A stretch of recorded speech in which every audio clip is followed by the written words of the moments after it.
അദ്ദേഹത്തിൻ്റെ മുമ്പിൽ രണ്ട് വഴികളുണ്ട്. ഒന്നുകിൽ പാർട്ടിക്ക് വിധേയനായി പ്രവർത്തിക്കുക. അദ്ദേഹം വർക്കിംഗ് കമ്മിറ്റി അംഗമാണ്, പാർട്ടി നിയോഗിച്ച സ്റ്റാൻഡിംഗ് കമ്മിറ്റിയുടെ ചെയർമാനാണ്.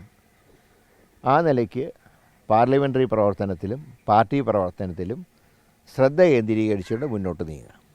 അദ്ദേഹത്തിന് അഭിപ്രായ വ്യത്യാസമുള്ള വിഷയങ്ങളിൽ പാർട്ടിക്കകത്ത് അഭിപ്രായം പറയാമല്ലോ. ഇപ്പോൾ പാർലമെൻറ്റ് കൂടുന്ന ദിവസങ്ങളിൽ സാധാരണ എം പിമാരുടെ യോഗം കാലത്ത് ചേരാറുണ്ട്. ഞാൻ അംഗമായിരുന്ന സമയത്തൊക്കെ ചേർന്നിട്ടുണ്ടായിരുന്നു. അന്ന് അദ്ദേഹം കൃത്യമായിട്ട് പങ്കെടുത്ത് അദ്ദേഹത്തിൻ്റെ അഭിപ്രായങ്ങൾ പറയാറുണ്ട്. അഭിപ്രായങ്ങളെല്ലാം സ്വീകരിച്ചോളണമെന്നൊന്നുമില്ല. അതല്ല, അദ്ദേഹത്തിന് ഇതിൻ്റെ അത് ശ്വാസം മുട്ടുന്നു, ഇനി തുടർന്ന് പ്രവർത്തിക്കാൻ കഴിയാത്തൊരവസ്ഥയാണെന്ന് അദ്ദേഹത്തിന് ഫീൽ ചെയ്യുന്നതെങ്കിൽ പിന്നൊരു മാർഗം പാർട്ടി ഏൽപ്പിച്ച സ്ഥാനങ്ങളൊക്കെ ഉപേക്ഷിച്ചുകൊണ്ട് ഇഷ്ടമുള്ള രാഷ്ട്രീയ അദ്ദേഹം സ്വീകരിക്കുക. ഈ രണ്ടിലൊന്നല്ലാതെ ഇപ്പോഴത്തെ മാർഗവുമായിട്ട് അദ്ദേഹം മുന്നോട്ട് നീങ്ങിയാൽ അത് പേഴ്സണലായിട്ടുള്ള അദ്ദേഹത്തിൻ്റെ തന്നെ ഒരു ഐഡൻറ്റിറ്റിനെ ബാധിക്കുന്ന വിഷയമാണ്.